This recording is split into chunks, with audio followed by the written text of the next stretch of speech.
Сәлеметсіздер ме, құрметті оқушылар? Бүгінгі біздің сабағымыздың тақырыбы WordPad мәтіндік редакторында жұмыс жасау. Мен информатика пәні мұғалімі Абдыгайыпова Жанар Қанатқызы. Сіздермен енді тақырыбымызды жалғастыру барысында жазу машиналарымен танысып кетейік. Яғни бізде компьютерлік версиялар шықпай тұрған кезде жазу құралдары осындай түрде болған екен, иә. Осы жерде қарап тұрсаңыздар, пернетақталары орналасқан мына жерде әріптермен, және бұған жазу үшін арнайы қағазды салып жазып отырған екен. Оң жақтарындағы қарап тұрсаңыздар, кішкене болса да клавиатураға ұқсайтын батырмалары бар құрылғыны көріп тұрмыз. Енді балалар, WordPad мәтіндік редакторы қарапайым мәтіндік редакторды жасауға мүмкіндік береді. WordPad құжаттарында мәтін мен абзацы пішімдеуге, шекараларды жылжытуға, шегініс орнатуға, әртүрлі қаріп қолдануға, сонымен қатар графикалық кескіндерді, дыбыс үзінділері мен бейнеклиптерді қоюға болады екен. Сонымен қатар WordPad программасын іске қосу үшін біз не істейді екенбіз? Пуск программы стандартные WordPad. Яғни WordPad бізде стандартный қатарында орналасқан. Енді балалар, терезе элементтерімен танысып алайық. Бірінші қатарда тұрған бізде көк жолағымыз, ол тақырып жолы деп аталады. Мына жерде бізде үнсіз келіністің бойынша документ деп тұрады. Егер біз файлға ат беретін болсақ, сол атпен осы жерде сақталып тұрады. Оң жақ бұрышында бізде басқару батырмалары, жималау, жаймалау және жабу. Келесі жолда бізде меню қатары орналасқан. Үшінші жолда бізде құрал саймандар тақтасы. Төртінші жолда бізде пішімдеу тақтасы, сызғыш, абзац шегіністері, меңзер, негізгі жұмыс аймағы. Енді біз WordPad редакторын ашайық. Міне алдарыңызда көріп тұрғандай, бізде меңзеріміз жыпылықтап тұр.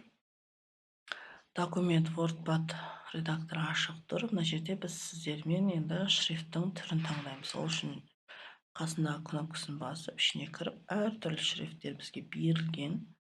Қажетімізше қарап, осының ішіне қажетті шрифтімізді таңдап алуымызға мүмкіндік береді. Мен мысалы үшін Times New Roman түрін таңдадым. Қаріптің өлшемін өзгертуге болады. Мысалға 28-ді алайық. Одан кейін мына жерде тексті, яғни оң жағынан, сол жағынан, орта тұсынан, жанынан дұрыстауға болады екен. Бұл жерде біз қарапайым жазатын болсақ,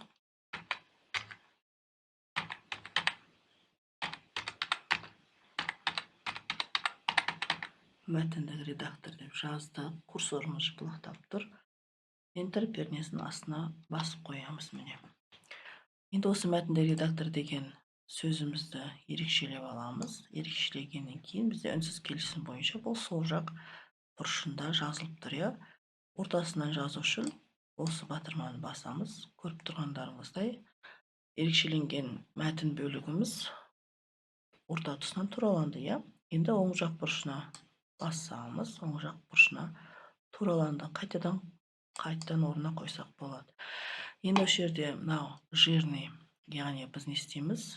Бір рет басатын болсақ, мәтіндік редактор деген сөзіміз қалыңдатылып жазылады екен, міне қайтадан көруге болады.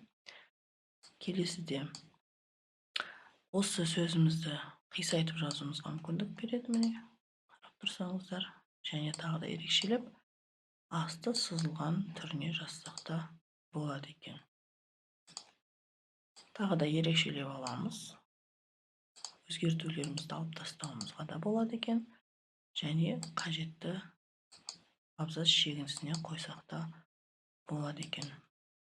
Енді сонымен қоса біз мәтіндік редактор деген сөзімізді ерекшелеп алып, копировать батырмасын басатын болсақ, осы сөзіміз астына түсейік, міне вставить командасын бастық, бізде осылай бірнеше рет копировать етіп сөздерімізді алсақ болады, міне. Енді сіздерге қайтадан мәтіндік редактор сөзін ерекшелеп алып, жирныймен жаздық. Мынаны ерекшелеп, курсивныймен жаздық. Мына сөзді ерекшелеп алып, астынан сызу батырмасы арқылы көрдік. Міне үшеуі үш түрлі болды бізде. Енді мына мәтінді редактор деген сөзімізді түрлі түспен жазуымызға да болады екен. Қарап тұрсаңыздар, құрал саймандар тақтасында А деген, яғни цвет текста деп тұрады. Текстіміздің түсін өзгертуімізге болады. Қажетті түсті таңдап алып, қызылды басайық мысалға. Міне осылай ары қарай жұмысымызды жалғастыра берсек болады екен. Енді балалар, танысқан болсақ, бізде сонымен қоса жаңағыдай тілімізді ауыстыру үшін есептер тақтасында орысша, ағылшынша және қазақша тілдерімізді клавиатураны ауыстырып алып, ол бізде есептер тақтасында осылай көрініп тұрады. Тілімізді ауыстырып алғаннан кейін қай тілде жазатын, мәтінді қай тілде жазатын болсақ, бірінші қойып алып, барып, содан кейін жазсақ болады екен, балалар. Осымен сабағымыз аяқталды. Назарларыңызға рахмет. Сау болыңыздар.